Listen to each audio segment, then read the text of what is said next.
And we're rolling. And we're rolling.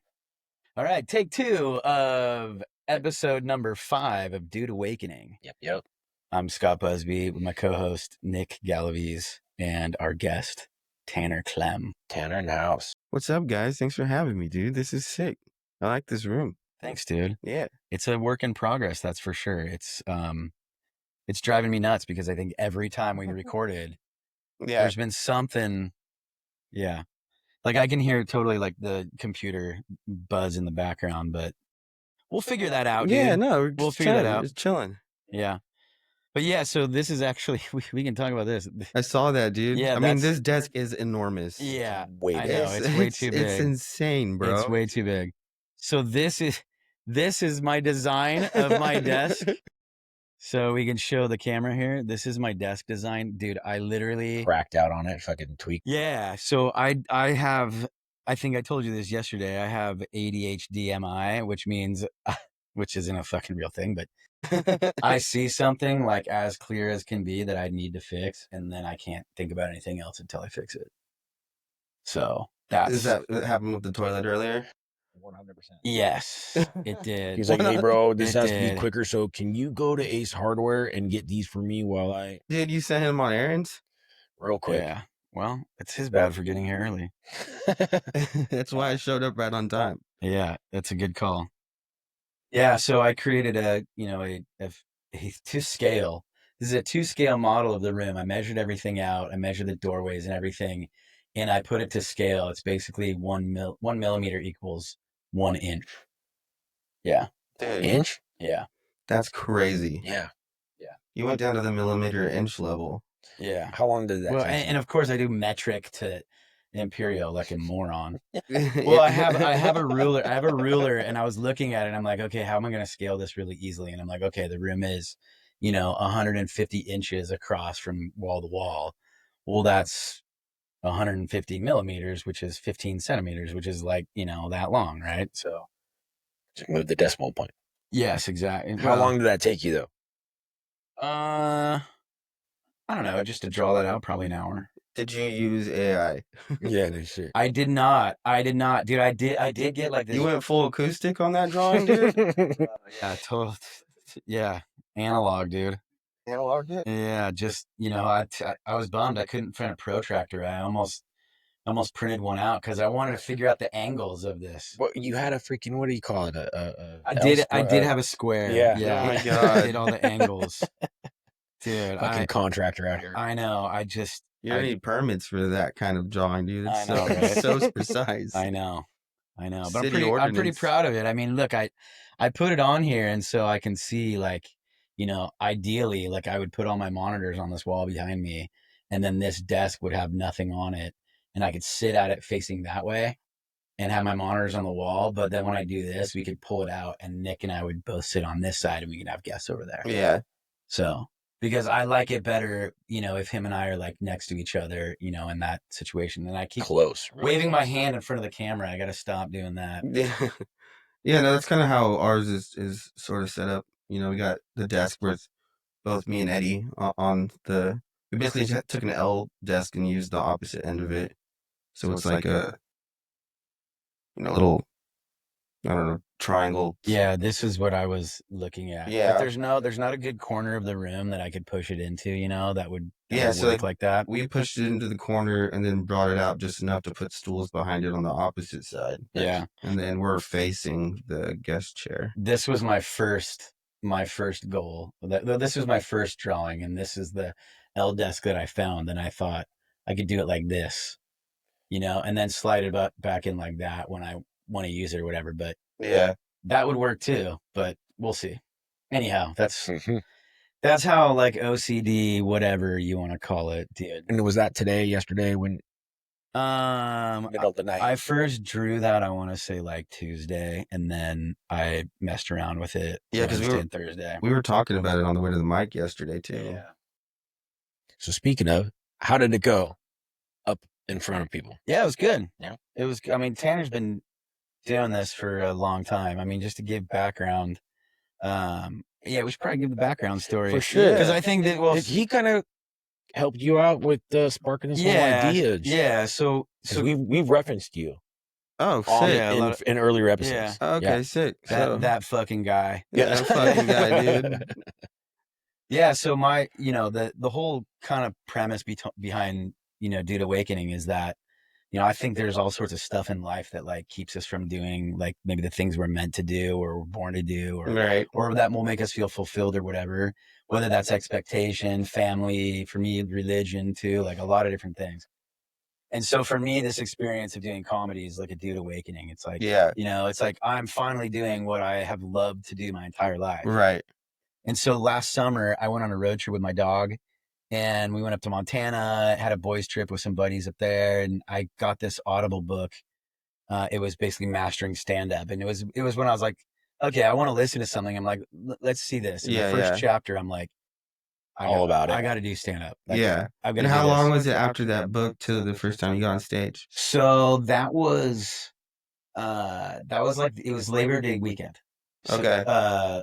it was right before Labor Day weekend that I got that. Probably like a week before when I was on the road trip. So let's say end of August. I came back like the first week of September. And then I like started to like write stuff. I was still reading this, listening to the book on Audible, but Yeah. I was going through I started. He's a better reader audio. I started to write stuff, and I wrote a few jokes, and then I kind of didn't know what to do. And I reached out to my uncle sometime maybe in October. So like a month later. Uh-huh. And my uncle is a musician. He's a concert pianist. He was a professor he's a music professor at UCLA. He was on the music chair. He was music chair, like department head or whatever at UC Irvine. And he's a phenomenal musician and he just understands, the entertainment industry and probably the only person in my family that does. So I hit him up and, he was like, yeah, I've thought you should do something like this your whole life kind of thing. And so he started helping me like, basically believe that I could do it. 1, 2, that, like what to do basically. It's like, hey, here's what you need to do. Just start writing about these things. And so I started writing. So that was October. And then it was probably like the end of October. And then I don't know, maybe a couple weeks later, like I made that decision. A couple weeks later, I was at Jabroni's and I met your neighbor. Yeah, you met Ben. Yeah. And so I was hanging out with Ben and Ben's like, dude, you're hilarious, man. And you got to meet Tanner. He told this story like 8 times on Monday night. He was at open mic. Oh, okay. Yeah, he told this story like 8 times. And I was like, bro, it's a great story, dude. Yeah. For the 8th time now. But yeah, he's like, you're funny, dude. And he's like, you should be my neighbor. And I'm like, okay. So we went to another bar and met up with you. Yeah. He just texted me and he's like, yo, dude, I got this guy who's like hilarious. I think you should do stand up, but come have a beer. I'm like, I'm not going to turn down a free beer. So. Nice. Was it worth the beer though? Yeah, dude, absolutely. He's like, the jury's still out. No, dude, it was fun. Yeah. And then, I met you over there at, I think it was still JD's at the time. No, it was Cooters already. It was Cooters already? Yeah, we had a beer there. Cooters? Yeah, Crazy Cooters. Okay. Yeah, Donnie, the guy that owns Sancho's, he opened that, and it's such a rad venue. Their food's good. It's a cool vibe. And then there's a back room there where they do comedy. Actually, they do stand up there now too. He put a bunch of money into that back room, like for the acoustics and the audio to set up, and it's awesome. I went to a comedy show there. It was great. But how many times do you guys think we can say acoustic this episode? Like 70 acoustic. And then we'll edit to doing like 1, 2 every time. Yeah. All right. Yeah. Yep. But that was it. And so he's like, yeah, the next day he's like, I got my open mic tomorrow. You should come. And I'm like, yeah, dude, I'll come check that out. It's rad. And then I got there and I was being a total smartass, like to the other comedians, which I don't do that so much now because like I understand now. It's like, oh, you're going up there trying to work on stuff, like let him have it. Like Mike Hughes had this joke where he was like, you guys ever played that game Secret Hitler? And I'm like, every fucking day of my life. Yeah.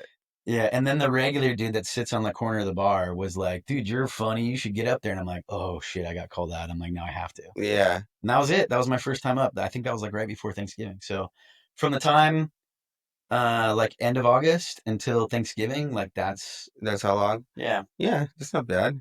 A lot of people sit on that for years. Saying I want to do it and they don't. And then music and comedy is, with all the similarities there is in that world, it's so different. It is so different. Like, when you're a band or whatever, you're not going to an open mic to play. Yeah, no. Like, that's not how it Well, works. Would you say you more have to know someone?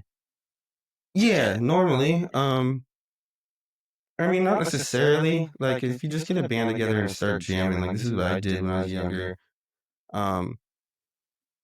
There's like so many like local bars and breweries and stuff like that playing live music. You just go there and you talk to the owner and be like, "Yo, I have a band, can play here." And if you're good, you get So they give you like a little an opportunity to play for them like one weekend or.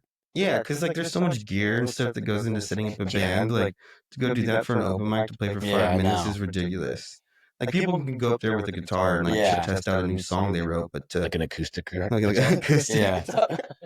Nice, dude. Hell yeah. So you guys dude. remember Pee-wee's Playhouse, dude? They had like the word of the day. And Yeah. anytime somebody said it, they're like, get all fucking Pee-wee's Playhouse, dude. Dude. Yeah. Well, so I've never heard you play music before, bro, but I've heard other people say that you're a very good musician.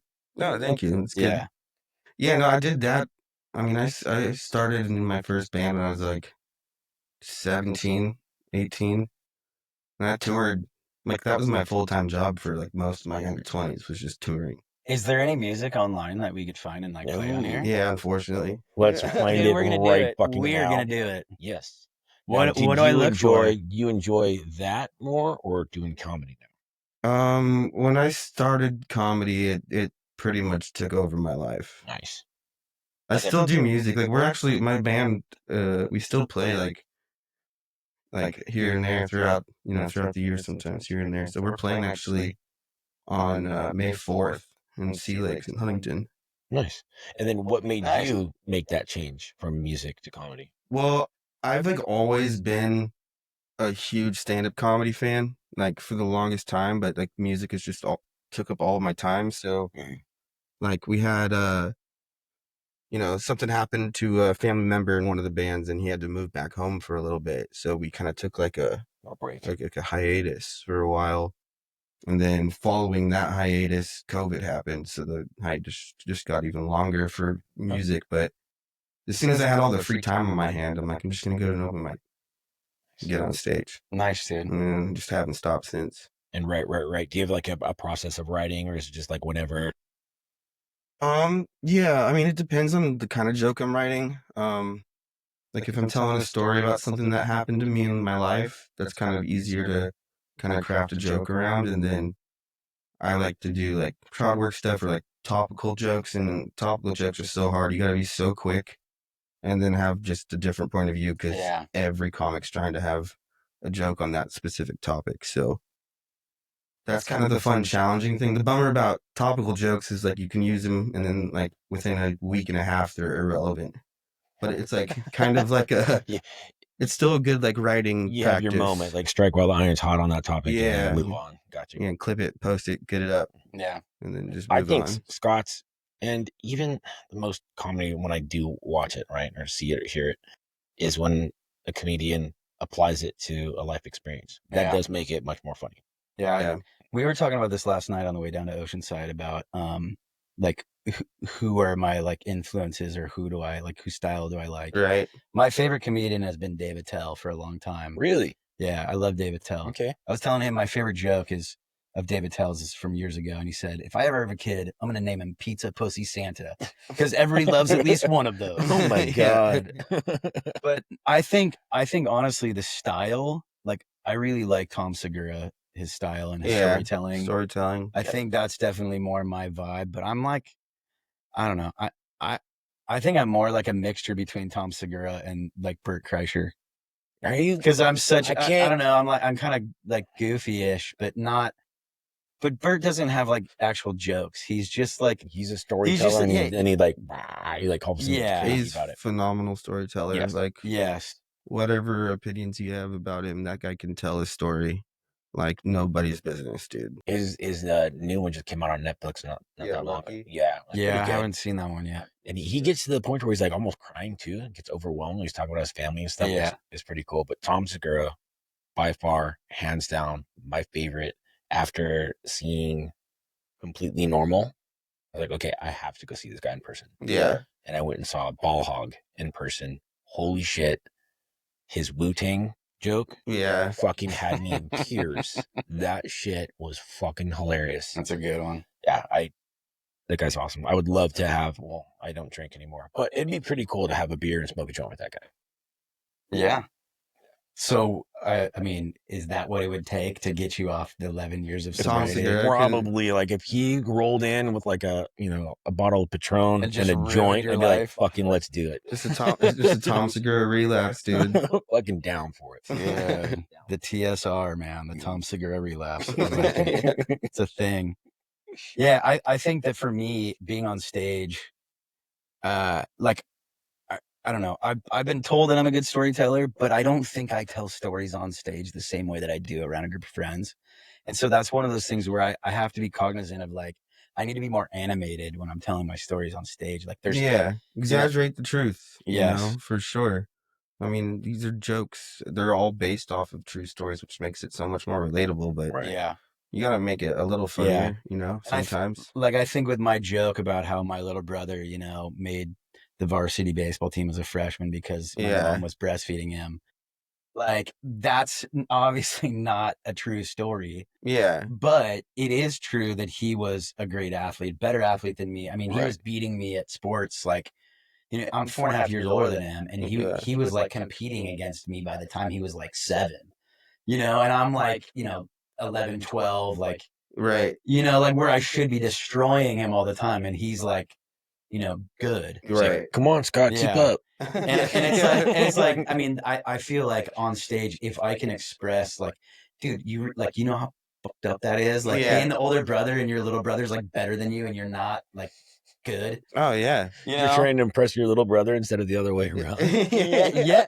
Seriously, dude. Yeah. No, I feel that way to this day. I feel like I'm, like, want to hang out with the younger brother? Yeah, I'm like, oh, what do you think of my comedy, bro? And he's like, yeah, it's okay, man. Like, fuck, dude. That's amazing. Like, I'm like the baby without having like all of the benefits of being the baby. That's amazing, dude. It really explains and sums up who you are. Yeah, kind of.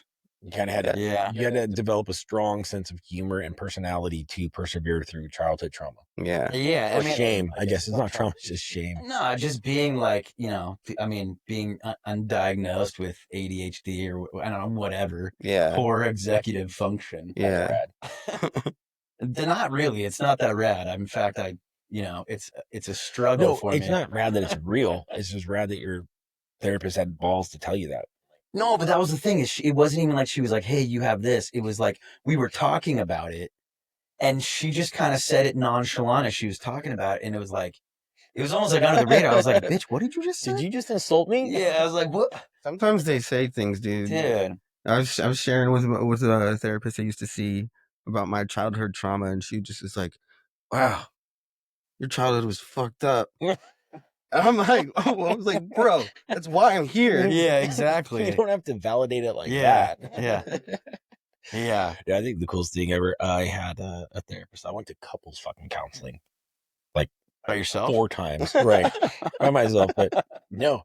And my therapist fucking had the balls to tell me in front of my partner that I was a narcissist. I'm like, excuse you? She goes, well, you have narcissistic traits. I said, okay, I get that. Yeah, everybody does. Like, pretty much, bit, yeah. right? Yeah. But like, he said, like, yeah, it's kind of difficult with narcissists. And she's talking to my girlfriend. I'm like, what the fuck, dude? Dude. She's cool, though. I had a girlfriend that I kind of have a joke about. It is about, like, my joke about how, right after I left the Mormon church, like, my first girlfriend was this, like, pretty feminist liberal girl. And the reason that we broke up was because, like, I just didn't understand all of the woke terminology that she used. And I wanted to, I just didn't know. And I was like, apparently misogynistic isn't a type of foreplay, so now I'm just misogynistic by myself. But that's based off of this girl that I dated. And we we went to therapy at the end. We were together for like 2 years, and we both went separately to therapy, dude. And both of our therapists told us that the other one was a narcissist. It's just the way you share the story, dude. It is. Exactly. Yes. That's why you got to be a good storyteller, dude. Yeah. Get the therapist to say the thing that you want. Damn. Her therapist. Just brought that right back around. I No, love her it. therapist was bad. Mine Yeah. was. Mine was. Yeah. Mine knew what she was talking about. Totally right. Spot on. But now, when you guys do comedy, so I mean, when I've seen Scott, in when you guys will go down, you get 5 minutes, 10 minutes type of a thing. It's kind of hard to tell a story with a shortened amount of time. 5 minutes is hard. Heck, Five minutes though feels a lot longer up there than you think it does in your head. right. Like sometimes I'll have a set, like I'll go to an open mic. I'm like, all right, these 5 minutes I'm gonna work on this joke, this joke, this joke. That'll probably be about 5 minutes, and then I get through everything. And I haven't even gotten the light. Oh, Really? See, I'm the opposite, dude. I'm like, I got a bunch of different things that I want to say, and then I'm like, look, the reason I have Nick as my co-host is Gotta because he's bring him the only back, one dude. that'll tell me to shut the fuck up. Yeah.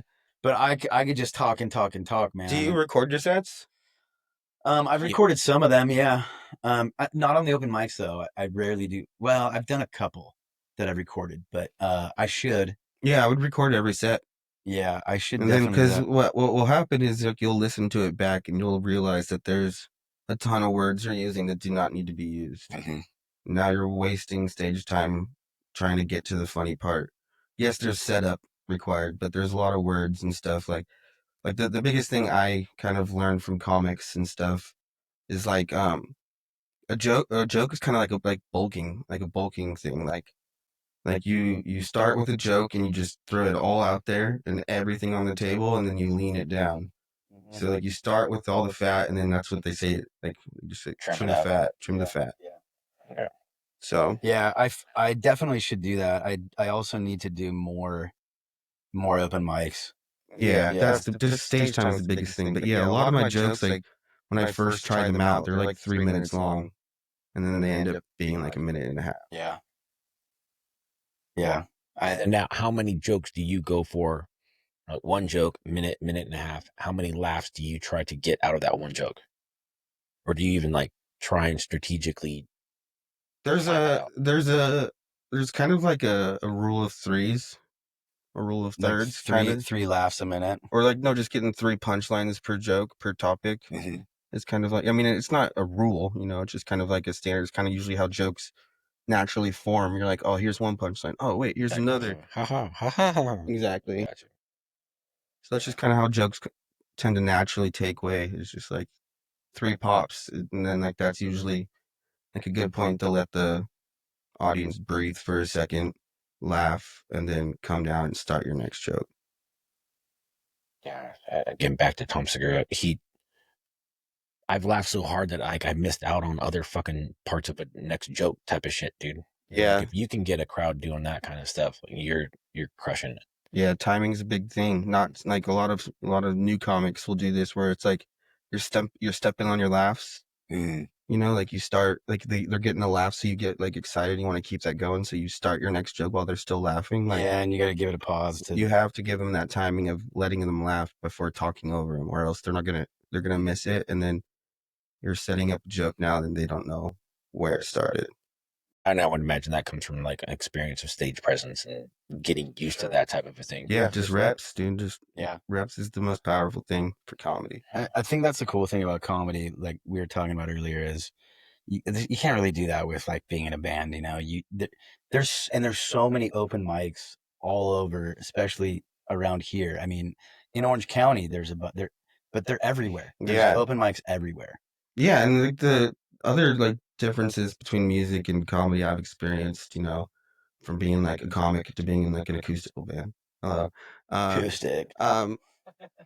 But is like when bands release an album, like you keep the album secret until it's released, and then you go tour the album. In comedy, you exact opposite. You work everything out in front of everyone, and then you film it and you release it, and then like. With music, like if you're gonna go to see a Led Zeppelin show, you're gonna want to hear "Stairway to Heaven." Yeah. If you go to a Tom Segura show, you don't want to hear anything that he put out on his last special. Not at all. So as soon as you release a special, all of that material is burned. Mm-hmm. So like it's just a complete opposite kind of way to approach your creating your, content. So when's the Tanner Klemm special? Oh, not for years, dude. Are you kidding me? I'm nowhere near ready. Yeah. No, dude. I got to come and see you. I wish I could have come the other night when you guys were going down, but no, couldn't pull it off. But there will be more. There will be more for sure. Yeah.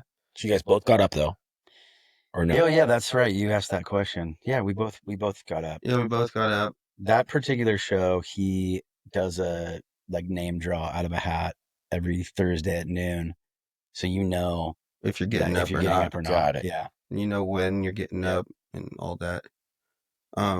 It's a great room though in Jazzy Wishbone. It is. It's probably the best open mic or like kind of near this area as far as just he packs that room out. Yeah. Well, he does. Bad Oceanside, you said what? Yeah, Oceanside. Okay. He does a good job because he does an actual show with like a handful of comics beforehand. Like I think it was 2 weeks ago that you and Eddie both did a set. And then so he does from like 7:30 to 9 to 9:30, he does an actual show. And so there's people going there to watch an actual comic show. And then he has like 15 or so open mics that are after that. So from like 9:30 to 10:30 or 11, it's just open mics going. And so, I mean, yeah, and you already have an audience there. But if you're going later in the set, like or in the open mic, yeah, because dude, I've been there sometimes where the room's still packed at like 11. Yeah, no, it's crazy. That's awesome. Yeah, he does a really good job. How do you feel like he did? How you did? Yeah, I did good. Yeah. I mean, how do you think he did, Tanner? Yeah, he did decent. Yeah, absolutely. And it's the thing about open mics though, is like you're there to try out new stuff. You know what I mean? Like you can't expect a comic to crush every open mic because we're supposed to fail. We're supposed to find out what not works. It's like you go to see them at a showcase if you want to see where they're at. Yeah. With like, okay, this is how funny this person is right now. Because you see him at an open mic, you can just see him on an off night or a night where he's trying a new joke and it's an open mic. So we're there to workshop it. Right. We're not there to showcase our. Yeah, it has not been finely tuned yet. Yeah, exactly. So like to gauge a comic on like how funny he is right now, you want to see him do a spot on a show rather than just a mic. Because if I'm on a show, and I have done 3 shows that I'd like organized and practiced how I was going to do it beforehand, and I set up the order and the flow and all that stuff and then, perform it. But in like last night, I was sitting there, rearranging stuff and I'm like, oh, I want to try it in this order and see how it flows, I might use the same material and just flip it around. I said jokes a little bit differently, trying to figure out how to get a better laugh from my punchline or whatever. And, and again, it's reps, man. It's reps. Yeah. I mean, I change my mind all the time. Like last night I had full intention of planning to do like jokes I wrote from like a few years ago to like get them into the rotation and just make sure I don't forget how to do them. And then like game time decision right before I went up, I'm like, I'm doing all these stuff. You're all nope. Well, you even did that going up to LA one time. You like wrote a joke on the way. Yeah, the show that I did at Flappers. Yeah, I was driving up with my cousin for that, and my mom called me. And look, my mom's awesome, but there's just certain. Anyways, I was very annoyed with her in that phone call, and my cousin's like, "Dude, you're super annoyed," and I told her, I was like, "Dude, this is the kind of shit my mom does." And then I told her the story about how my mom told me that I should go to the 12-step program because maybe I'm addicted to being an asshole. And I was like when I'm like really down, not feeling it. Yeah. And I was like, "Thanks, Mom." And she's like, "Dude, you got to tell that story." So I worked it into my set, and it did pretty well. But again, that. So also last night, like that, the other comedian, what is it, Sarah Lee Steiner? Yeah, she's hilarious, dude. She's so cool. She headlined last night. No, she's great. She's one of my favorite comics right now. But so she was like leaving before I went up, and I was like, "Oh, you're not gonna you're not gonna stick around to watch Sons of Anarchy. She was the comedian Oh, that they called you me, out? yeah. Nice. And she's like, when are you going up? Like way later. And I was like, no, I'm third. And she's like, okay, I'll stick around. I go, Right on. I was like, you're never gonna get that 10 minutes back that you're gonna waste waiting for me. But and then afterwards she came up and she was like, oh hey dude, like on that joke, like I don't know how it'd be, but I could see this and this, and she gave me like, you know, some ideas. And I'm like super open to that when another comedian comes up and is like, oh hey dude, like I thought about this. I'm like, please give me that stuff, because I got a random punch up on one of my jokes from a comic when I was in Austin. You know, we were signed up for Kill Tony, and we were just doing the mic right out in front to get ready for that. And I did my joke, and he came up to me after. He's like, "Dude, I love that joke. Dude, what about this tagline?" He gave me a new tagline for it, and it's my favorite one of the jokes. Nice. Yeah. Did you get on Kill Tony? No. Okay. Yeah. Keep going. Cy will always do that. He'll come up to me. He even wrote stuff down. He's like, "Oh, bro, I got," and I'm like, I really appreciate that. Yeah. Because I think it's cool of him or anybody to like be paying attention to me and like care enough to like actually think about it and then tell it to me. Right. Because I'm so stuck in my own head so much. Like I wish I did more of that kind of stuff, but I'm like, I don't know. I'll hear something. If something comes to me, I'll tell you, but you know. But I think it's pretty cool. They're helping you out instead of stealing your shit. Absolutely. You know? Absolutely. Oh, that's the worst. Yeah. That's the worst. Yeah. I don't know that I've stolen anybody's stuff. Unless I tell them that I'm going to steal it.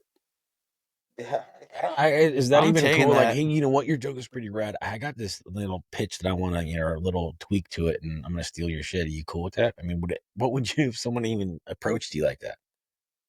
I mean, no, I wouldn't be stoked on that. No, there's that whole story that Dave Chappelle has about when he was, because he started comedy super young, and there was a comic, you know, older than him, more established, and basically Dave Chappelle tells the story about how the dude came up and asked if he could borrow that joke for a show coming up.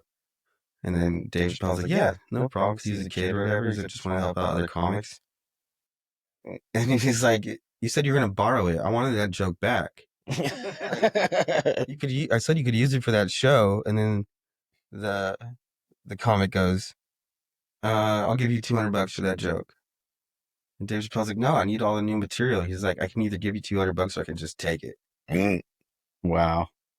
I heard, Yeah, I think it was Damon Wayans that said that Robin Williams was notorious for stealing other comics' jokes, and then he would steal them, and then he would like his manager would just write out a check for like $75 and just hand it to the other comedian. What? Yeah, that's what Damon Wayans said. Yeah, I've heard that story too. I don't know if it's truth or not, but yeah, that's horrible. I mean, it'd be different when you got someone that like writes for you. Yeah.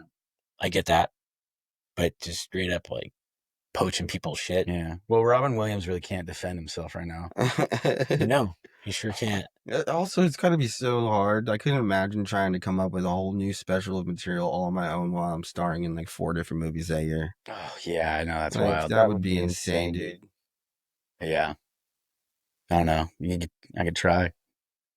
I'm making a movie now. Yeah, I have a hard enough. I have a hard enough time amazing. fixing the toilet, dude. Without, I could have wrote 10 jokes for you just right there watching you do that shit. I know, dude. It's yeah. I mean, at least little bullet points. I can't really write jokes. I'm not. I'm not. Could. I don't have that skill set that you guys do. You could. I think you could. I think it's like anything else. It's like working out any muscle. I think there's very specific like techniques that will get a laugh, you know? Like when you think about like a double entendre. I mean, dude, you say jokes all the time, bro. Yeah, but you think of witty things. When I'm looking at like, okay, tomorrow night I got this thing, 5 minutes. There's just way too much time to go down. There's way too much time for me to think about it, prepare, and I get stuck in my head and all that kind of shit. I'm the kind of person that gets, you know, in front of people, spur of the moment, not even fucking planned, like at my dad's 50th birthday, and I roasted him. Like, Yeah, I did a pretty good job, apparently, to my family. And his 75th birthday, same thing. Wasn't even planned. There was actually a comedian that my stepmom hired from Comedy Central. She was fucking hilarious, by the way. And she just called me out of the crowd. She's like, yeah, come on up here. Do you want to say some things about your dad? I was like, what the fuck? And I just told a real story that was funny. That's it. So it's not like I don't feel like I can. I mean, look, dude, if you look at all these other comedians, I mean, there's some people that don't really have that creative of like humor, but it's just the way that they tell a story that you just, I mean, some people just have a way about them where you just laugh at whatever they're saying, Right. you know, and it's not even necessarily that witty or creative, but it's just their mannerisms. And I mean, like physical humor, you know, there's like, you think about like Brian Regan. I've always liked Brian Regan. He's pretty clean, but it's his way of telling the jokes. Some of his jokes are pretty clever, but a lot of them are just so simple. But it's just it's just the way he tells them. It's hilarious. You know. Okay, I mean, you've always been witty, clever. I think that he tells some jokes that are. Oh God, I hate that, dude. That, bro? Stupid fucking notifications. Ignore. Jokes can be too smart for people. True. You know. Yeah, you've said that about some of my jokes, like the one about how, you know, what is it? If you go down on a trans woman, is that still considered cunnilingus, or should I get my money back?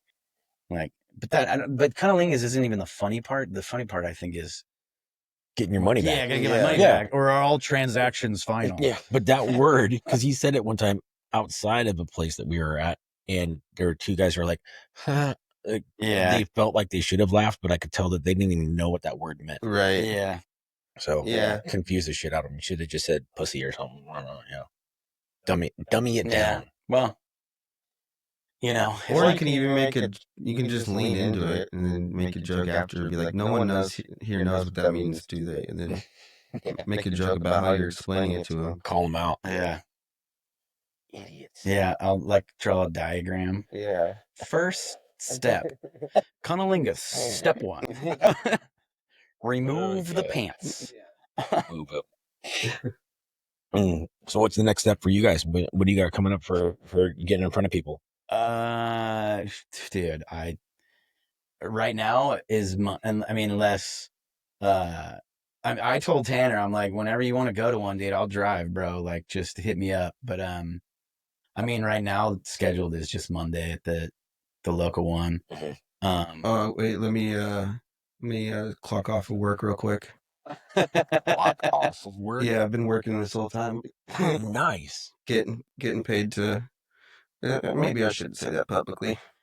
Yeah, well, I don't know if anybody's going to see this because I'll probably like look at the recording and then there'll be some issue with it. Let's hope not. Yeah.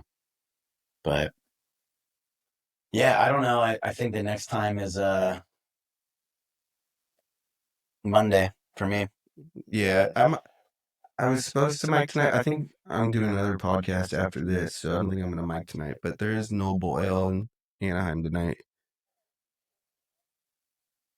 Hit it up, dude. No, there is not. I checked. Yeah, it is. It is tonight? Yeah.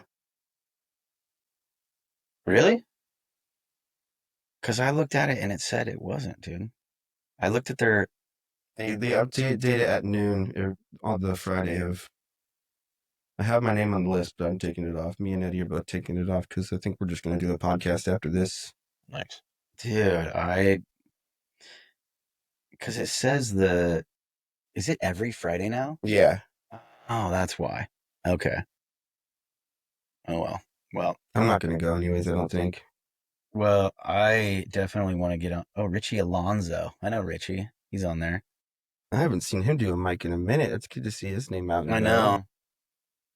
Yeah, I remember the first time he got up on stage, it was at Molly Bloom's when they used to do comedy. Yeah. That was crazy because I used to go to Molly Bloom's like every Wednesday for their comedy show. And they ever got up there? Never once. And the guy who puts it on, Doug, like kept telling me like, do you ever want to go up? I got 5 minutes for you. And you know, so that's part of like, you know, what I consider the dude awakening, right? Is like, why didn't I do that? I wanted to. Yeah. It was fear or, you know, I don't know. I think mostly fear of failure or, you know, whatever. But we had Richie on one of our early episodes of our podcast as a guest, and we did a Mexican beer taste test. Mexican beer? Yeah, see how well he knew all of his Mexican beers. Oh yeah, yeah. I don't know that I would be able to distinguish. From like Modelo, Corona, Pacifico, and then I put a Coors Light in there just to see what he would say. Nice. Did Did he he get it get him right? right? No, Of course not. Any of them? no, he got a few of them right, Okay. but it was fun. From what I remember, Dos Equis, Pacifico, Corona are like fucking doppelgangers. There's no way you'd be able to tell the difference between those three. I don't know. It was fun content. Yeah, I bet. Yeah, it was fun. A couple weeks ago, we shocked each other with the Right. dog collar. Oh, I remember you telling me about that. That was, Not doing it for a long time. dude. It was fucked up. It woke me up. Yeah. It woke me up. He got stuck like for a minute. Yeah, well, it was a And then- longer shock. I was like, Yeah. And then it even fucked up the sound system for a little bit. It did. I think it did, It was dude. awesome. I think I was That's so like, funny. yeah, Mhm. dude. Fucking awesome. My super sweet sound system setup here. Yeah, It improved it. It's a work in progress. it is. We're getting there, man. We are. One Fucking are. one day at a time. You So- know. I got 2 fun questions for you guys. Okay. So, if you have the if would you rather travel back in time to meet your ancestors or go in the future and meet your descendants? Ooh, dude, ancestors all day. I think so too. I think I'd be disappointed in my descendants, Why? or to just not find any. Just like You came from nowhere. No, there's no descendants, dude. I don't have. Oh, any- just yeah. sorry, I thought you were talking about Yeah, Oh, I don't know, dude. I feel like I would be disappointed with both of them. yeah, I think both of them were. disappointed. Yeah, No, I'd be like, oh, that's what I came from. But dude, imagine the stories going back in time. Yeah. And then, like, are you like, dude, if you went back in time, like now, and just showed someone like even something simple like a garage door opener, they'd shit their pants. they would be like, "What wizardry is Fuck yeah, this?" sorcerer, you evil witch. You get tied to the stake. Dude. It's just by opening a garage door automatically. Yeah. Yeah, because I think it's like kind of what would you want to do? And I had that a conversation with some people at work the other day about it. And I was just like, okay, am I going to be selfish about my decision? Because going into the future, I'm going to like, whatever, let's say you can go ahead like 60 years. Well, I'm going to use a computer and like Google some shit and find out like lottery numbers, a week later from when I get back type of a thing, of course, but also like what are you going to do with what you've learned in each experience going back to real time? I think I would just tell people stories about it. I'd go back in time and tell everyone I wrote Blackbird God. on the acoustic guitar. On you, God dang it. I would have gone back. Do Yeah, it. I'd have gone back in time and given myself the sports almanac from 2050. Went back to myself in 1996 and said, "Here you go, bro." Have fun with this. Yeah. Yeah, it'd be difficult. I think I'd be afraid to go into the future because I would want to change shit. If you went back in time, would you kill baby Hitler? No. That was in a movie once that I saw. Yeah. Yeah, I wouldn't. I would shake his hand. Just kidding. You shake A little baby shake, hand. shake a little baby hand, dude. No, that's a good one though. I mean, I think that when it comes to like evil and even good people, if they weren't there, someone else is going to be. Do you think that there are actual time travelers? Yes. Yeah. Mhm. That influence our current existence? Yeah. Yeah. Do you think that's how South Park. The Simpsons predict everything? No, it's South Park that predicts everything, right? No, it's The Simpsons. It is The Simpsons? Okay. South Park is just really quick with releasing an episode Yeah. on a topical event. Same day, even. it feels Yeah, like. they're good. That'd be kind of creepy though. I stopped watching The Simpsons. I mean, Bart Simpson's been in 5th grade for 30 years. Yeah. But no, I haven't watched. Is that show even fucking still on? Yeah, No way. it is. Yeah, That's crazy. they do a lot of voiceovers out of Laguna Beach for some of the actors. Seriously? Yeah, Yeah. when they have like smaller parts on an episode, they don't go all the way to LA and they just patch them in from the studio down here. That's cool. It's a trip to see. I was in the studio once when they were doing it, and basically like the studio gets the entire episode like animated with like the lines and the faces are gone. and then they animate the faces afterwards to match the inflection Wow. Inflection of the voice. Nice. That's sick. Like I was watching the full episode of Simpsons with no faces. That'd be creepy. Yeah. It was Yeah. really bizarre. Wow. I've messed around with some voiceover stuff, and I've been applying, sending like a reel, like a sample. For me, one of the hard part is like the editing stuff. Like I definitely can use some help there, but what I'll do is I'll find like there's a project that they want, voices for different characters, and I'll find the character and I'll look at the character, and then I'll have like ChatGPT like write out a script for me based off of that description, that I can read in like 15 seconds. And then I'll go and find like some sort of like background music that I think kind of like fits that vibe. And then I'll match the music with my like voice acting. And I feel like that it inspires me to do like more, like be more creative. It's kind of hard when there's no sound and you're like, dude, like putting emotion into something where there's just no noise is really, it's not easy. Yeah. No, voice acting is so fun, dude. Like, it's so fun. And me and a few of my friends right now are working like on a little animated series and to do some voiceovers and stuff. I think I talked to you about it. Yeah. But like the first episode, I think is going to be so hilarious. It's just going to be like a little league football team and all the adults are betting on it. Yeah, dude. Yes. I'd love to be the coach, bro. We talked about that. Yeah. Getting all into it and like, Yeah, like a fantasy team for like toddlers playing That'd be- flag football. you could turn that into an actual TV show. Yeah. That would be genius. That is genius, by the way. Thank you. It is. It's a fun idea. So Hell Yeah. Hell yeah, dude. I've wanted to write like a, like what is it? Shane Gillis' show Tires. Is it Tires? Tires. Mhm. Yeah, something like that, but about like working at the golf course, like the cart boys. That was an Dude, like, experience. and you have like guys that have worked there for like 30 years at the golf course, and they're like, After 19 fucking. dude. Yeah. No, there really is a dude, Jason Grush, that I has remember been him. there ever since. And this, we worked at Monarch Beach Golf Links, Okay. right? I grew up like, dude, like a quarter mile from there in the Gale Shores, but Are you any good? His brother's better than him. okay. My little brother's like a scratch golfer, but yeah, Scott shows up. I'm okay. I mean, I might get a birdie here and there, and I'll par.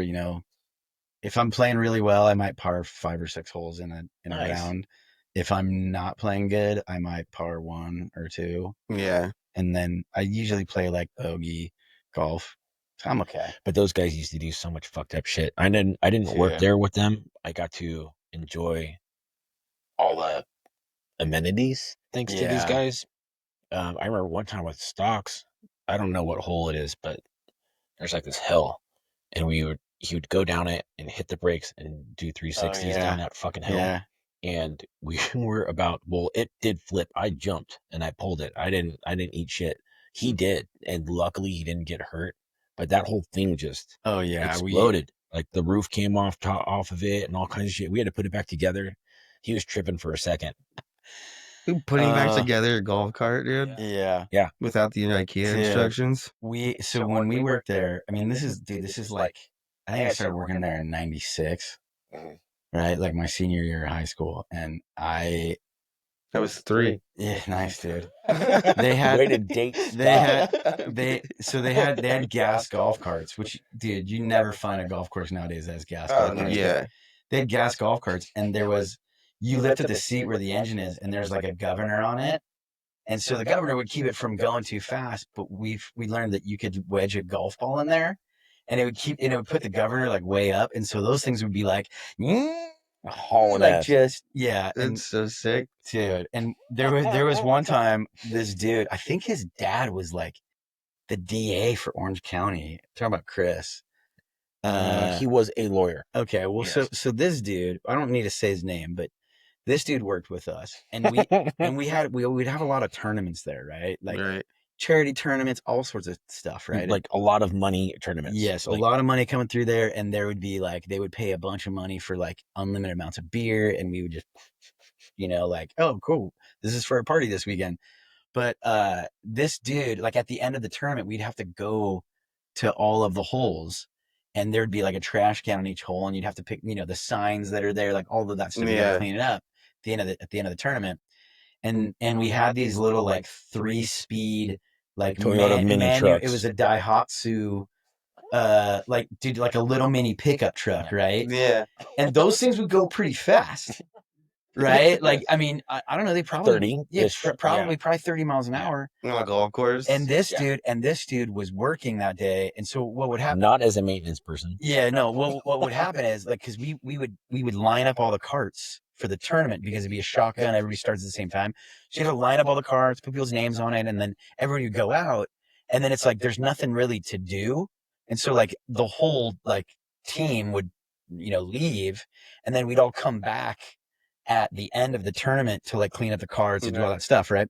So this dude was like there hanging out the whole time, and he was just drinking, just because he didn't know anything to do. He had one person. He's just getting hammered. And so then the head pro tells him to go and get all of the trash and stuff, and he takes the little Daihatsu, and he's launching this thing off the tee boxes, just catching air, and there's still people playing. Oh my God. There's still people playing. And so they like there's a few people that complained, they like called into the pro shop. They're like, hey, some guys like driving erratically all over the golf course. And so he like came back in, and I think the head pro came down and was like, dude, you got to get out of here, bro. Like, you're drunk. Like, you got to leave. And he was like, nah, whatever, and he just kept doing his job. Yeah, I ain't going nowhere. So then the sheriff shows up. Oh no. And he's in the cart barn. And he's like just working, dude. And the sheriff's there, and he's on the far end of the cart barn in the golf cart. And the sheriff is like, hey, you, like, come here. And so he gets in the cart, dude, and he floors it at the sheriff. He floors it at the sheriff. And then now the sheriff is drawing his weapon. Oh my God. And he slams on the brake, and he gets out of the cart, and he starts charging at this sheriff, dude. And the sheriff's like, what? So the sheriff holsters his gun and pulls out his pepper spray. Just pepper sprays. I mean, this kid's probably 18. No, he's younger than that. Yeah, I think we were 19 at the time. I think that was right out of high school. And he's younger than us. Yeah, he was like a year younger. So he was 17 or 18, whatever. But dude, the kid partied. He was a wild child. Dude, the cop, he's screaming, getting all peppers, like just They ended up arrested. His last name rhymes with the word day. So they labeled that event and that day his name Day. Nice. Forever. You guys totally did. Yeah. Same dude. When I was living in Point Loma, going to college at San Diego State, he showed up at one of our parties. And I mean, it was supposed to be an all-day-ish event, and into the night we had bands playing and everything.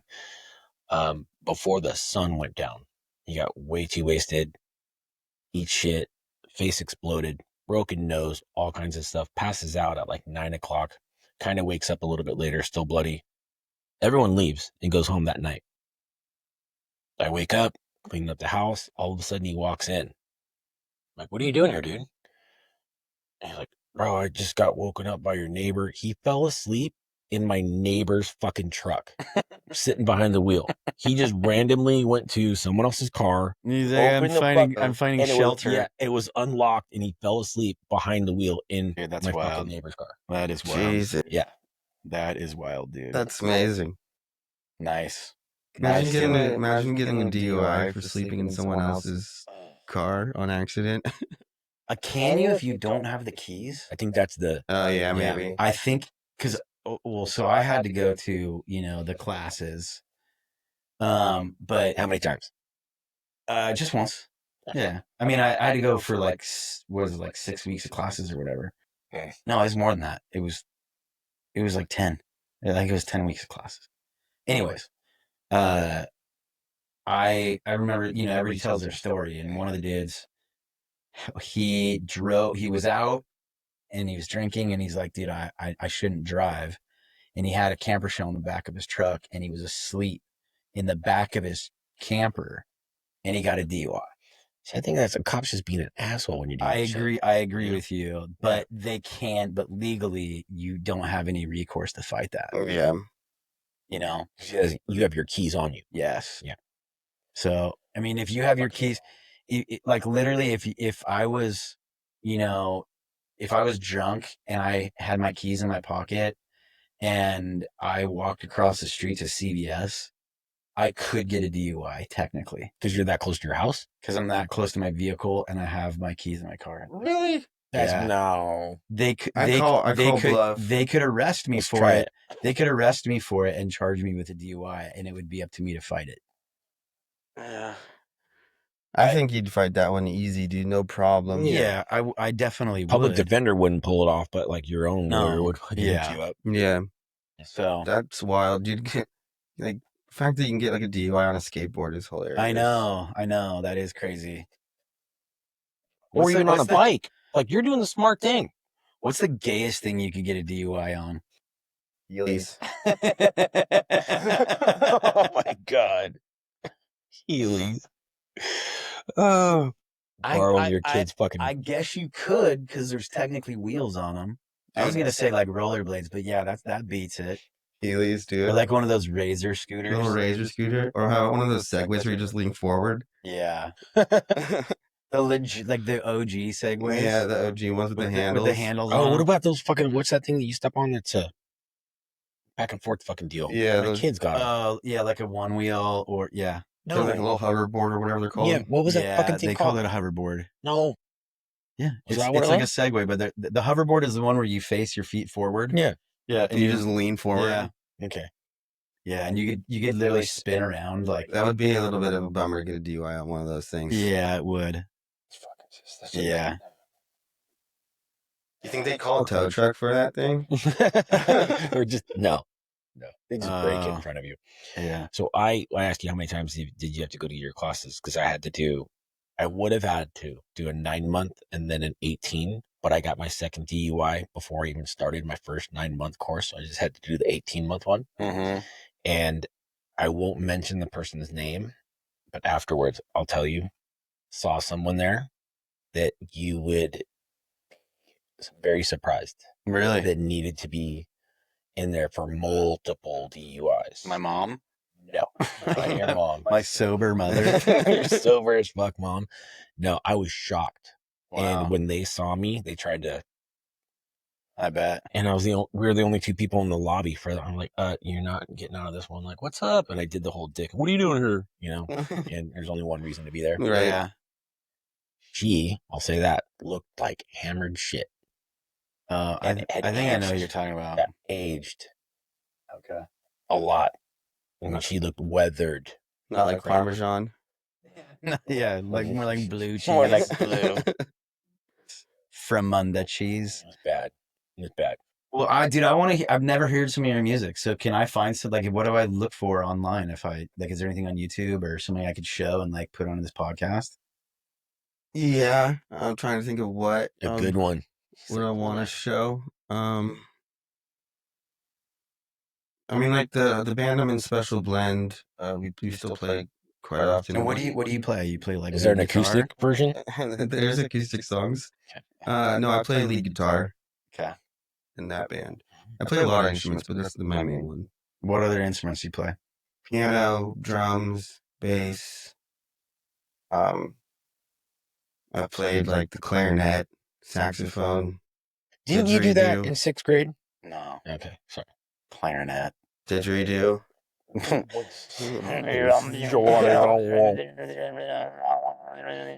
That was pretty good. I can fuck with a rain stick. Hey, so my son told me that, and since you said drums and piano, he plays the guitar, but he said that drums and the piano are very similar, Mhm.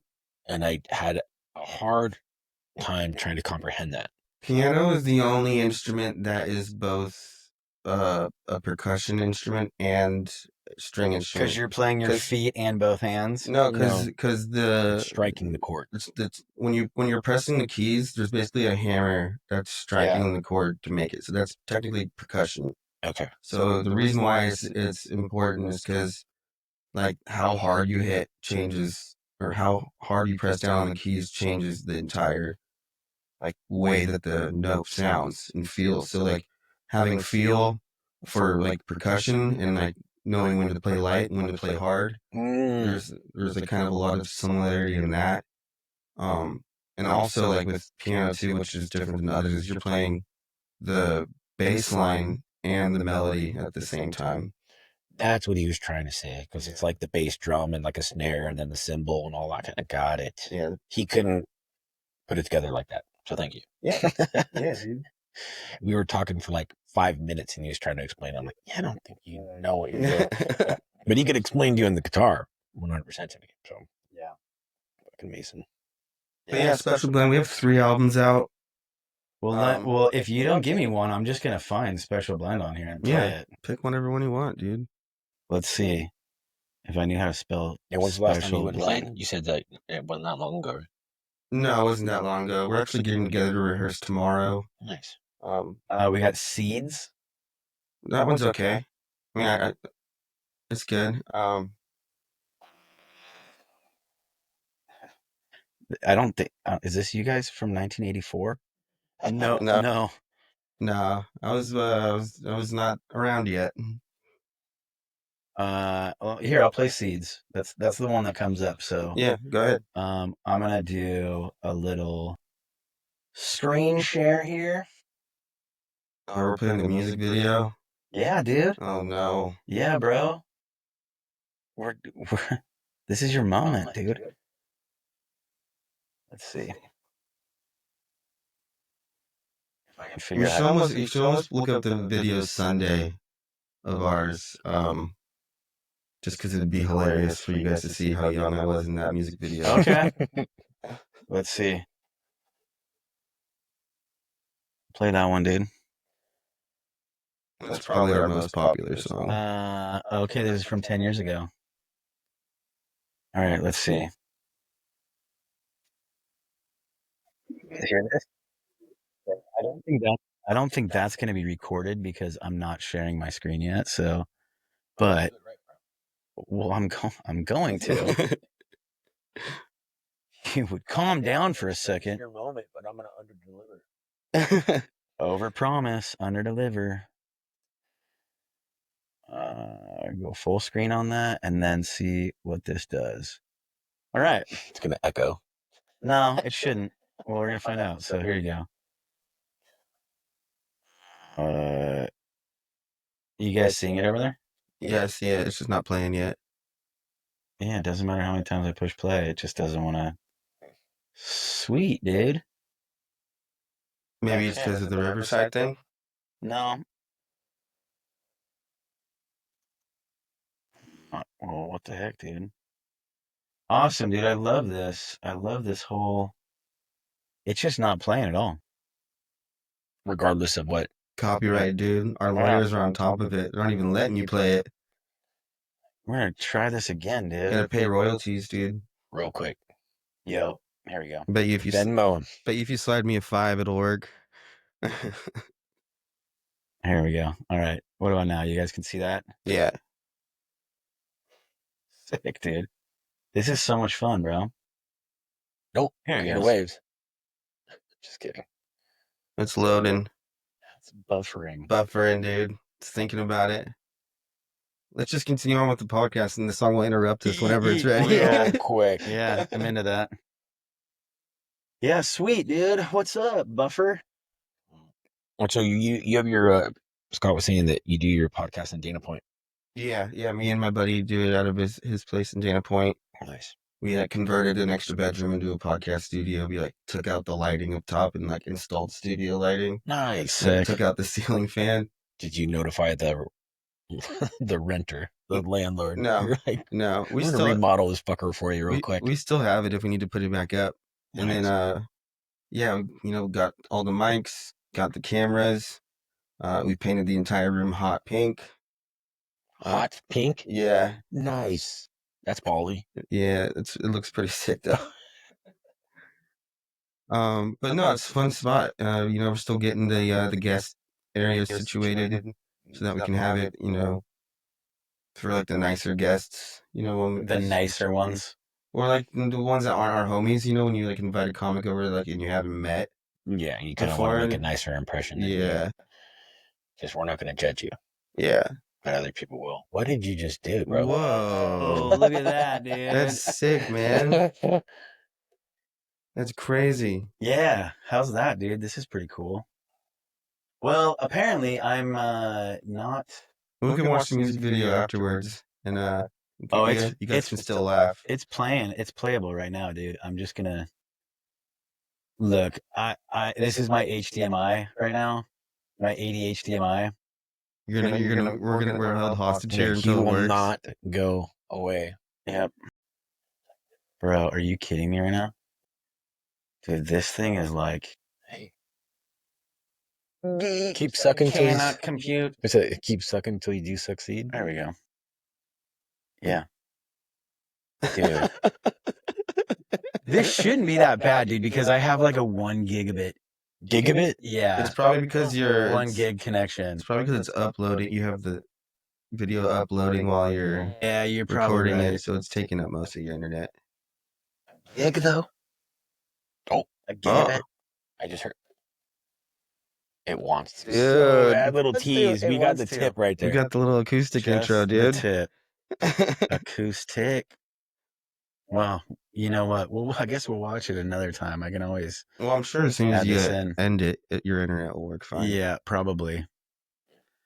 Yeah, I guess that's the problem with doing a hosted podcasting solution. Yeah. Yeah, maybe I'll rethink that. We'll talk about what you use, and maybe I'll What we use? yeah, because Okay. what you use something that's like on your local machine, so everything's recorded locally. And Yeah. So all my audio goes through Yeah. Logic, and then all of our video is just recorded straight onto the camera's SD cards, and then we import all of that into an application afterwards. Okay. Yeah, I'm not trying to share this anymore. We'll listen to it afterwards, dude. All right, sounds good. I definitely think I should do something that's locally based instead of, because it causes so many issues, dude. And I have plenty of bandwidth on this, Yeah. fiber connection, but whatever, guys, forget about it. Put it on us. Yeah. Yeah. Yep. Yeah. Cool. So what do you feel like you've ever had your own like awakening? Every time I say dude awakening, I feel like it sounds so cliche now. It's like kind of gay. That's just you. It's not Yeah, the I name. know. Everything I do feels gay. Yeah, I definitely would say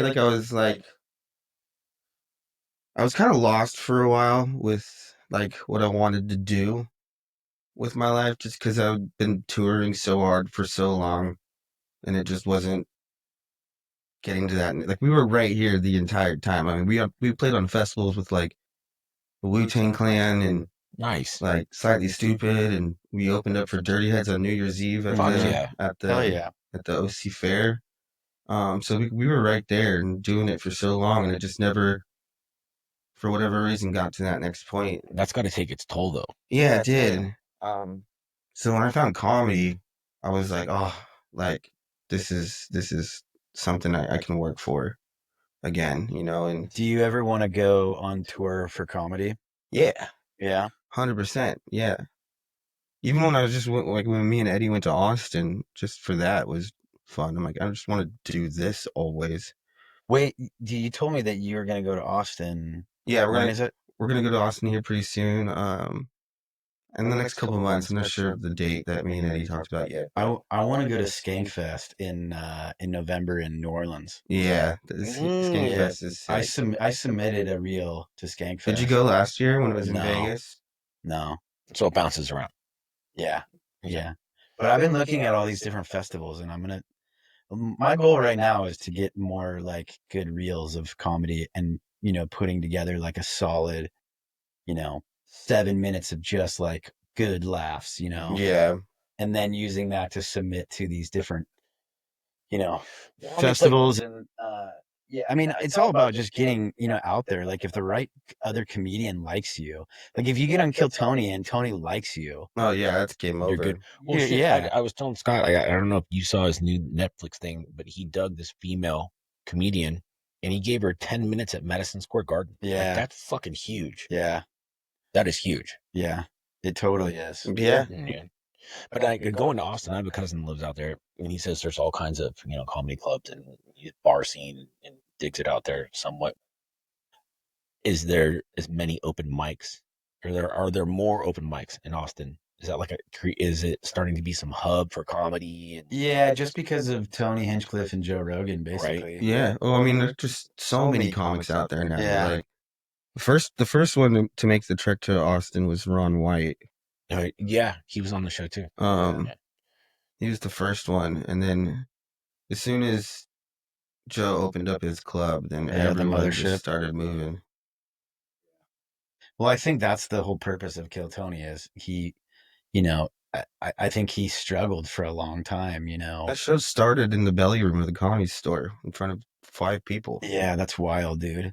Like that was like 10 I years want to ago. do something like that, dude. Like, I mean, I think we could do something like that here, and I think we're close enough to a lot of good comedians that they would come to it, you know. Like, Oh yeah, I think San Clemente is, for whatever reason, in like the last year, comedy's popping in San Clemente.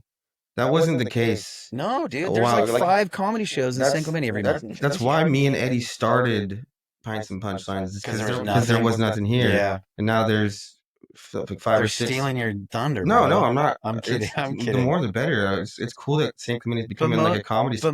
But most of the other guys that put on these comedy shows are not San Clemente guys at all.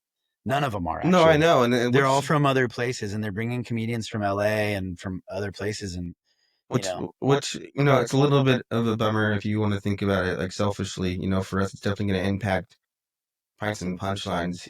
For people choosing what spot and what show they like or what room they like or whatever, but the fact that San Clemente is becoming like a comedy spot in its own weird way is really cool to see. Oh yeah, dude, it was a trip at that one place that we went to. We're like the middle now. Los Molinos. Yeah, we're the middle point of San Diego and LA, so like it's kind of nice, like, to see that it's starting to pop right here in town. We've definitely, I would say, San Diego, Dana Point is starting to turn into, or San Clemente, Dana Point is starting to turn into a vacation destination.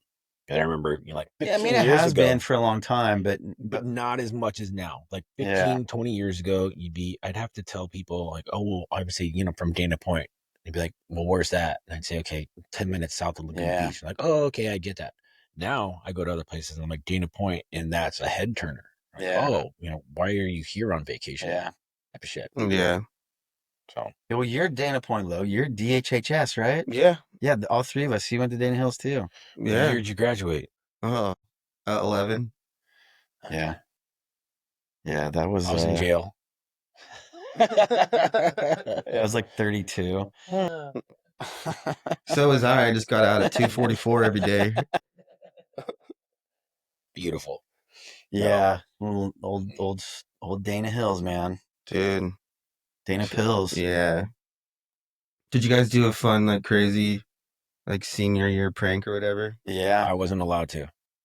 No, we did we went around and picked up all the Christmas trees, like right after Christmas, people leave them out. Yeah. And we collected a bunch of them and then broke into the high school and then put them all in the mall. Just a ton of Christmas trees in the big open mall area. Hell yeah. Yeah.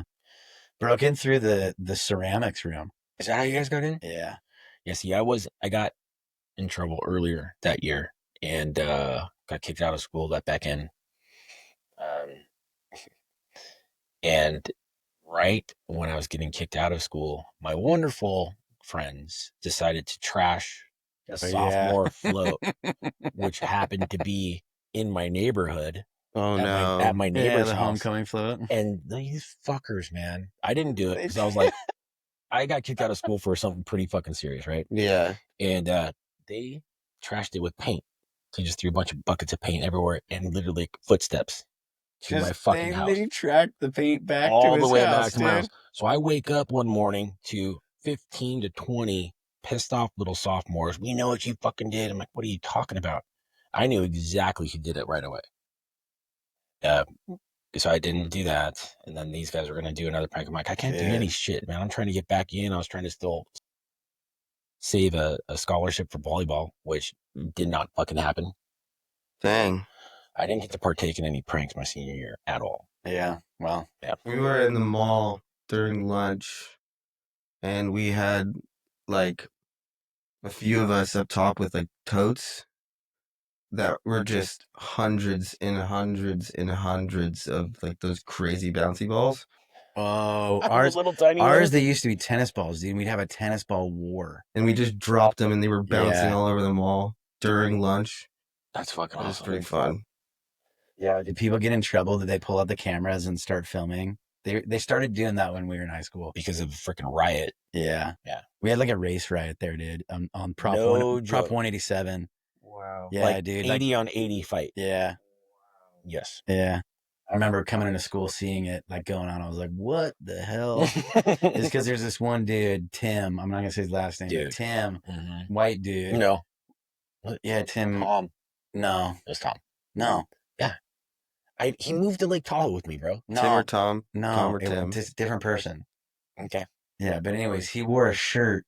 I don't know if it was yes or no on 187. It was the proposition that was about. It was yes. It was about basically denying medical service to illegal immigrants and you know if they go to the ER or something like that, they could be turned away if they didn't have right. And so whatever his position was, it was basically yes, I don't want to give illegals you know medical treatment, you know, which it's a little bit racist, Yeah. just a little. You Just know, slightly. and he wore a shirt like basically like, you know, condoning that, and it was like, bro, just yeah. It was like in the morning you could feel it, the Boiling. temperature rising, and then at one of the longer breaks, a Hispanic student grabbed a chair and threw it at those guys, and the other Tom was the one that went over, and then it just erupted. I thought it was Wasn't. okay. Well, we'll tell the names afterwards, but Anyways, John. yeah. No, not John. John. It was John. No, You just going through Yeah. Bible verse names There's now. yeah. So there was a lot of crazy shit that happened back then, but yeah, dude. Sand Hills was wild, dude. Yeah, it was. But after that day, sheriff on campus, Yeah. 24. Yeah. No, well, not 24/7, but Yeah. while school was being Yeah. held. My senior year, we got out of baseball practice and we caught a couple of Hispanics dudes that, you know, if I don't know if you played sports, but if you're on the varsity team for anything, there was like a separate locker room and we called it the blue room. All the lockers were blue in there. Anyways, we all had our lockers in there, and there was some Hispanic dudes that had broken into different lockers and stole wallets. And I mean, from a couple of the guys on our team, like got their stuff stolen, and we caught one of them. Dude. We held him until the cops came. And Is he a student or just? Like an adult? I think no, he was a kid. Okay. Yeah, he was. I don't know. He was probably 16 or whatever, but he was just like sitting there, and I mean, dude, we were obviously angry, dude. It's like, well, we didn't do anything, bro. We're just at baseball practice. You know, we were just being white. But that's the thing is not everybody on the baseball team was white. I mean, everybody except for Jason Medina, I think, was white. But yeah, we just didn't have a lot of minorities at Dana Hills. Just, you know, I mean, a lot of Hispanics. Yeah, I was gonna say we had quite a bit, but not like there wasn't. I mean, some Asian people, and you know, some Asian students and some black students, like but 2 black people. yeah, like 6. You know, like not very many. Yeah. You know, but anyways, yeah, definitely some racial tension there. Good old Dana. I think it would be hard to be in a situation like that where you're a minority with so many white students. That'd be super hard. Well, I mean, now too, though. Now I feel like nowadays it's so fine because the entire world's so like politically correct. like just divided like crazy already. So they just got to live with that at school now, Yeah. like all the time. I would say that the separation is even further because my kids went to school there and just graduated 2 years ago, and then 2.5 years, 3 years. No, Was it 2 years ago that he graduated? was it? I thought it was No, last, just I thought a it was year. last Yeah. summer. Okay, so a year and then 2 years before that. But going into that parking lot and seeing like brand new fucking Mercedes, brand new Beamer, all these kids driving, you know, $60,000 vehicles. Yeah. Insane. Absolutely. It's insane. And then Yeah, the dude. other half are walking or taking the actual, you know, public transit. Dude, I took the bus I took the bus to Dana the entire time I went because my dad doesn't drive. Mm. Dude, it was the fucking worst, man. Where did you live? I lived on the apartments on the corner of Crown Valley and Camino de Avion. Okay. So Was it like Monarch yeah, Point or something like that? yeah, Monarch Okay. Coast. It's something different now, but Mhm. my bus stop was the first one to get picked up in the morning and the last one to get dropped off. That's bullshit. Wow. So I had to get up early, than everyone, to get Mhm. to the bus first, and then I was the last one to get home. Nice, dude. Yeah. I stopped. Yeah. I was walking distance. Yeah, same. Yeah. That's how I got arrested. Yeah, but I got my mom's old minivan when I turned 16 my sophomore year. That thing was beautiful. That I crashed. Really? Twice, and they finally took it away from me. Oh, I think it was probably our junior year, maybe, that my buddy got a sick old like an old 60s VW Bug, and we just mobbed to that in school every day, and then just we'd go get up in the morning and go surf, and then leave straight from the beach and go to school. Like those were some good times, man. Dude, I loved high school there. It was great. Yeah, no, I didn't do any sports in high school because I was already doing music. I was taking music classes in school and kind of already on that trajectory of what I wanted to kind of do. So sports would have taken up too much time. I already had surfing. I played soccer with friends, when I was little, and was in like a club in high school for a little bit for soccer. But yeah, not really anything crazy. Nothing for the high school. Our soccer team were like a bunch of badasses that always got in fights. Yeah. So like Ched Byers, Greg Poole, freaking those Dude, guys. Hardaway. Oh my God. Those guys used to get in so many fights. It was Yeah. insane. And then they were all part of a traveling team. And I would go to those because I was dating this girl.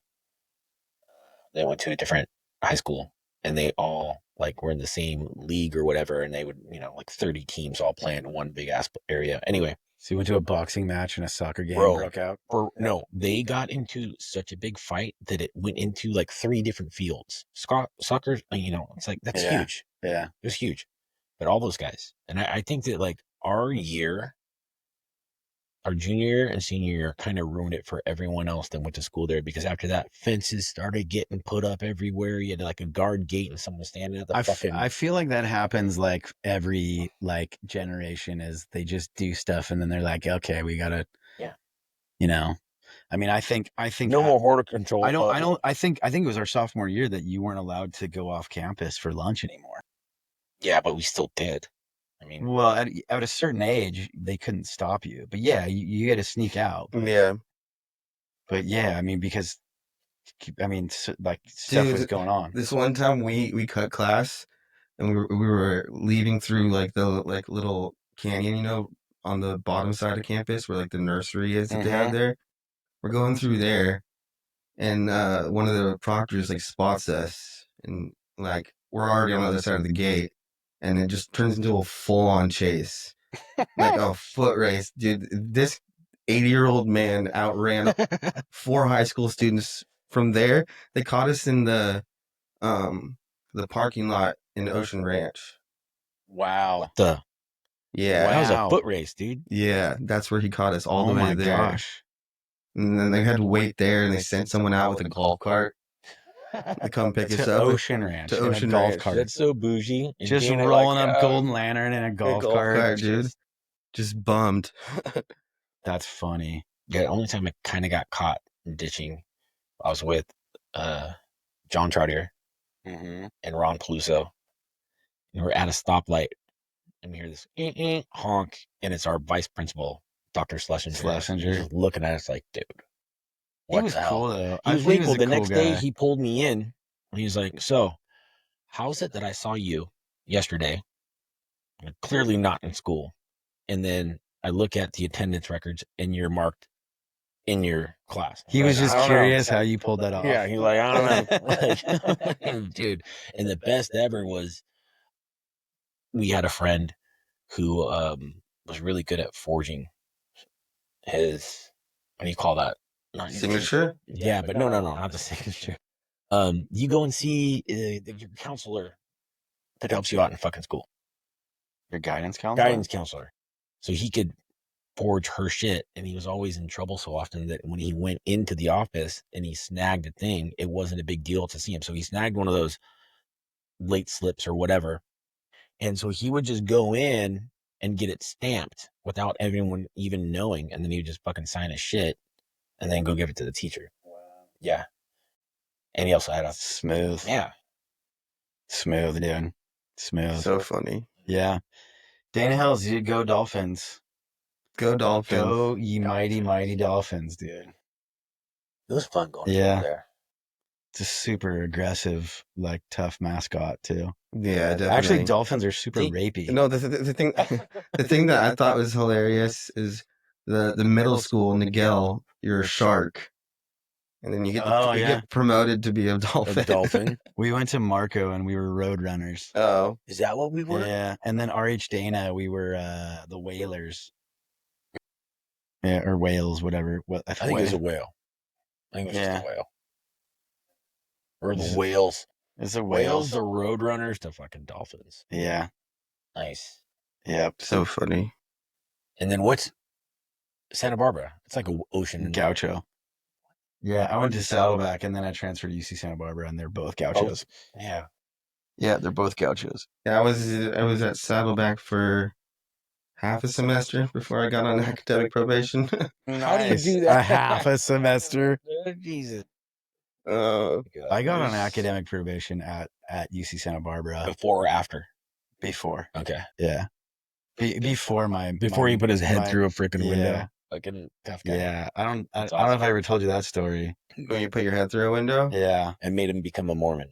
Well, I grew up Mormon. My parents are, active Mormons, and I grew up with all that. And then I kind of I basically was over it by the time I was like a sophomore in high school. Right. I didn't really go anymore, and I partied and stuff. And when I went to UC Santa Barbara, I got a little out of control. And did you ever party in Isla Vista? I'm sure. Okay, well, so there's a Mexican restaurant, like a 24-hour restaurant that was like before Chipotle. It was like, I don't know, maybe Chipotle was around, but it was like Chipotle style where you go in and you tell them what to put in your food. Yeah. It's called Freebirds, and it was open 24 hours. And I had been drinking all day.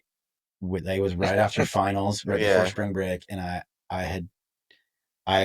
had nothing to do that whole day, so I drank all day. And then that night, probably around midnight, went to Freebirds with some random dudes. And I don't know why some guy on the inside was minding his own business, eating his burrito.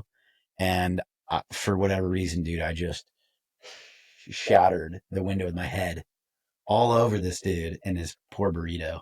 My God. And then with these random guys that were visiting from LA, I think I was playing pool with them before. That's where I met them, but ran away, dude. Ran down the street, got away. Didn't even have a scratch on my head. I got home at like 3 a.m. and one of my best friends was my roommate at the time. And, he was studying for his last final and I like passed out. I had to work. I was a bellman downtown, like 20 minutes away.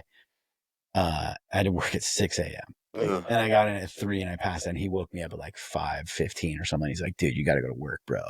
Throws me in the shower. I drive to work drunk, dude. I tell the chick at the front desk, like, hey, I'm not doing so good. And I passed out in the bellman's closet with my radio next to my ear. And I was like, hey, the chick at the front desk, I was like, call me if manager comes in. So, and I finished up my shifting and I was like, I was so drunk that night that I don't really remember doing that, but I remember telling, people that I did it. Yeah. And then I was like, no, there's no way that really happened. And I drove by Freebirds, dude, after my shift. And it's like big piece of cardboard that's over that window. It says careful broken glass. And some of the details came back. How did that happen? Yeah. Some of the details came back because another bellman that I was training a couple months later, I was telling him that story. And he goes, that was you. I was there, dude. How long after that did you come home? Because I feel like you told me that story face to face shortly after. I came home like 2 days later. Yeah. I came home like 2 days later. My cousin was living with my parents and I was like 21. And my cousin was living with my parents because he got into too much trouble up north and he had to get out of there. And like he was on probation and was going to go back to jail. and he was living down here, and he had started dating a Mormon girl, and he grew up Mormon too, and so he started dating a Mormon girl. He made at Saddleback, and so I hung out all spring break with them, and I just realized I was like, dude, I gotta get my drinking under control. Like this is like that. I should have died. You know, like there's a list of all of these bad things that could have and should have happened to me that didn't, and I was like, I gotta get my act together. So I just made a decision to quit drinking. And then like when I went back after spring break, I was like, dude, this is impossible to not drink. Like I have no friends. Everybody's drinking all the time. And I was like, who doesn't drink? The Mormons. And so I found, I mean, that's what I knew, you know, awakening, dude. Yeah. And so I went and and then I got sucked in and, ended up going on a Mormon mission and doing all that. But, I think it was a good thing for me because I didn't drink anymore, and I think I probably would have got myself into a lot of trouble. It was a good smack upside the head for you. Yeah. At that age, I still had, I had poor executive function back then. Yeah. That was more extreme. You were still pepped out back then. Yeah. So what would be beneath poor executive? Like you didn't have any executives. You had like I love you call you had entry level fucking I got staff paff, running. dude. I got paff. You're all puffed out, dude. I'm paff, dude. I shook my head just like, yeah, just like, what does that word mean? And then I thought I was like, no, it's PEF, dude, poor executive function. Nice. I like it. Puffed out, dude. Yeah. Dude. And my therapist was like, she's like talking to me about ADHD. And then she's like, no, like, she's like, well, when you have poor executive function like that. And I was like, what? She's talking about me. Yeah. Well, there's nobody else in here. Yeah. Like, and I'm paying her. Right. Oh, God, did you stop listening? And no. You just got stuck on that. Like, she just fucking called me. No, I was like, basically what she's telling me is I make really bad decisions. A lot. Yeah. No, but it's like, I gotta do the thing that I'm stuck on in that moment. Anyways. Yeah. But do you? No, I don't. Exactly. I don't. But the way, well, it's like kind of like saying some inappropriate things. Like, do I need to say this? Do I need to say this right now? Does it need to be said by me? Yeah. And to you, jump to your auto default was just yes to each of those questions, dude. Real quick. Just pepped out, dude. Pepped out. That's gonna be a new one, bro. I'm telling you, it's really, really bad. It's really bad. It's gotten worse as I've gotten older. You know what? So that makes me think of your friend Jessica. She's sitting there. She's like, "Oh, she called me average," and it like wasn't meant to be an insult, but like totally was. And she think that was. I stopped. You're super average, dude. She was talking about. She's like, "Oh yeah, and then if you were to like describe yourself, like you're pretty average." It's like what the fuck, dude? Yeah, thanks. Okay. I appreciate that. Just put you straight into median mode, dude. Yeah. Right down the middle. Dude, it's tough being average, man. It is. It's tough because nobody feels bad for you and nobody like thinks you're awesome. You're just like, I get nothing, dude. You're actually it's like being at that age where you're you're too old for the Make-A-Wish. Yeah. But oh my God. but too young to have it. Yeah.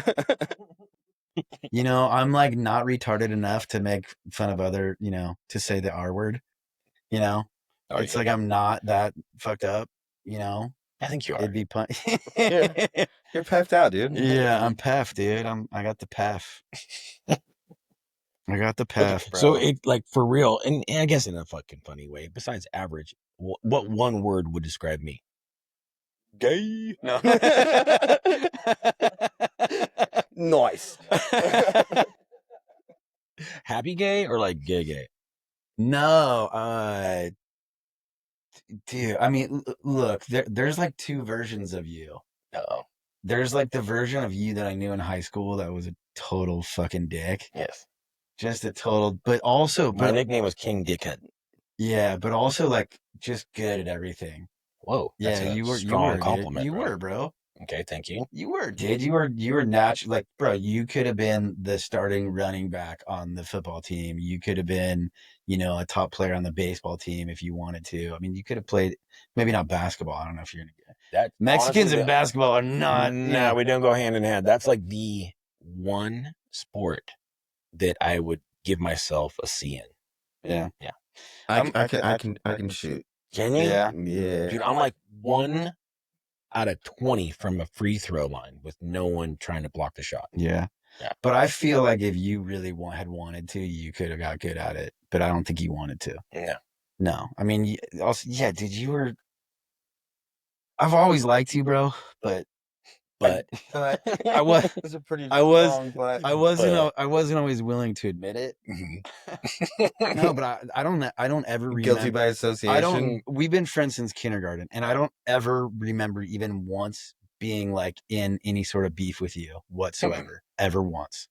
And I've had a little bit of that with most of my friends, but I'm not ever with you. But I don't know, dude. I would say now you're more like, I don't know, dude. You're real. Awakened. I feel you're real. I have had my dude awakening for sure. Yeah. You're real. I just think you're like, I don't know. I think you're a fucking rad dude. Like I think you're present and you're real. Okay, you're being too nice. I asked that question so you'd make fun of me. And He also asked for one word. Yeah. Sorry. Yeah. I did. I already did that part, and I called you gay. And then I was like, okay, I gotta go back on this a little bit. But yeah, dude. So, anyways, yeah, I don't know, dude. Fucking one word. Again, stinky. I don't know. Yeah, and for me to be real back Slutty. at you, I'd say you. That is fucking 100% accurate. Sorry to my kids out there. But yeah, I would say that entertaining. You've always been entertaining. Thanks, dude. Yeah. And it's not one word, but you're good at being self-deprecating. Yeah. No one knows how to insult someone like himself. How do you say self-deprecating as like a verb? I think that but Busby. I know. You're gonna get pepped out, dude. Yeah. Ouch. It's interesting because one of the things that has really that turns me off about people is when they can't be real about their own shit. Right. Like I know that I'm fucked up in a lot of different ways and I own it. And it's just like, dude, that's just what it is. You can make fun of me for it. Like, right. I can't change it. I can try to, but that's just the way that it is. That's just my deal, And when people are like really like trying to hide their weaknesses and shit, I'm just like, dude, that's like, you're trying to portray yourself as something that you're not. And that is the biggest turn off to me from other people. I can't ever be close with somebody that can't like laugh about themselves. And I think that's one of the biggest problems with the world today is that we can't fucking like laugh at ourselves. Right. And I think that's the one thing that would save us is if we taught kids to like, hey, look, you're different from everybody else, and that's okay. And it's okay to make fun of it too. And if you make fun of it first, that like if you can make fun of yourself before a bully can, the bully can't do anything. Like classic Eminem rap battle. Yeah. Yep.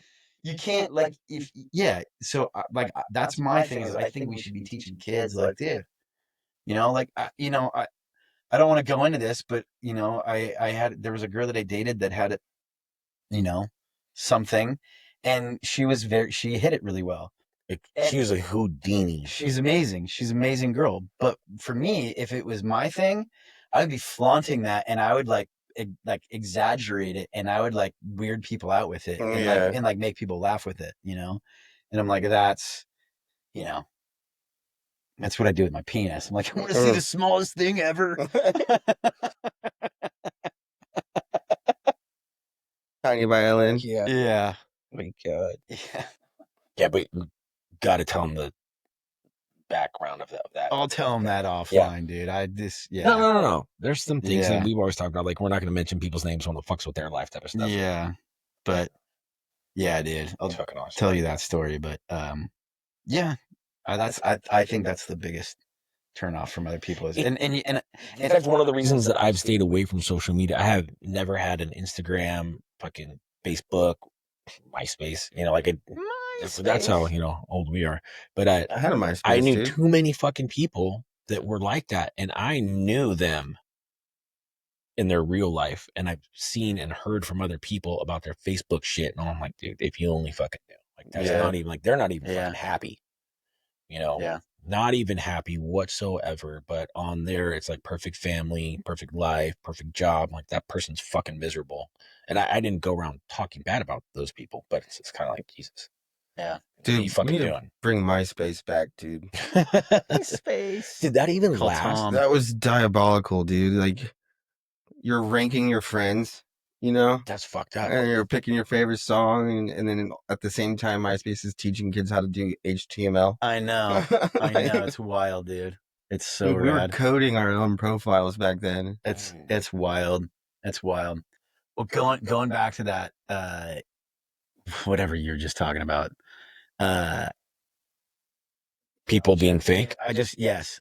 So, look, like for me in comedy, like I think that going through this process of comedy, not just doing this as like because I love it. I've always loved being entertaining and making other people laugh. Like that's just been my personality my whole life.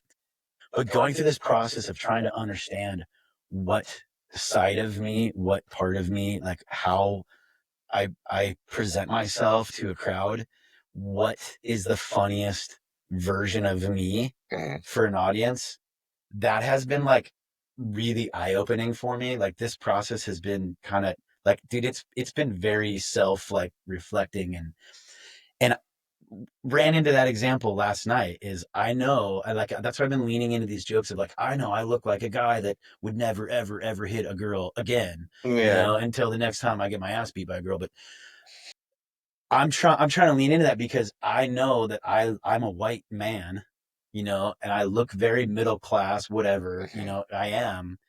And so like for me to tell these jokes that are like, like I dropped a not a racist joke, but a racist comment last night, and homegirl did not appreciate it whatsoever. Yeah, we've been joking the whole night, and then this one just didn't hit right. It actually stung. Yeah.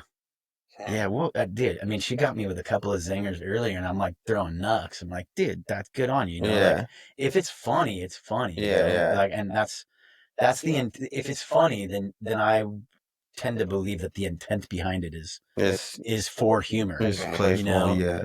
And anyways, but that's for me. It's like, how do I come across in a way that because I don't want to like be threatening. Yeah. No, at all. Like I don't want to do that at all, but I want to make fun of everything because my belief is that I think that by making fun of each other for personal things, if we can get away with it, there's a level of intimacy between us, right? For sure. It's like, and so I feel like that's one of the things that a lot of people in the world are missing is the ability to like be honest about yourself.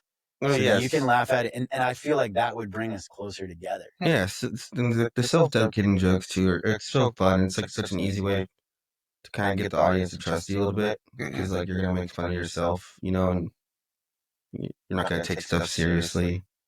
Like one of my favorite ones for me is like I look like a well-maintained chia pet. Like it's like, and it's just like, and it's it kind of just like lets the audience in a little bit. By the way, you totally look like my autistic nephew. Sick. I'm gonna show you a picture of him. Hell yeah. Your personality is not anything alike, but yeah, that's good. Yeah. Anyways, sick. Yeah. Go from you. I keep looking at you. I'm like, dude, you look like my nephew. Just drive me crazy. I gotta say it. Yeah, I can't stop. I can't control my thoughts. Just way too fucking long. You just passed out on me right now, dude. I did. Just kidding. Or executive function. No, so it's funny. I actually told this to Eddie a few weeks ago when we were at Jazzy, and I was like, I know when I make a bad decision, I know that it's a bad decision, Halfway through or before? Before. Okay. But a lot of times I make it because I know it's going to be a good story. Yeah. And Eddie turns to me and goes, we're the same person, man. That's amazing. I was like, yeah, just I'm a little bit older, bro. So I've got a lot more bad decisions under my belt. Fuck yeah.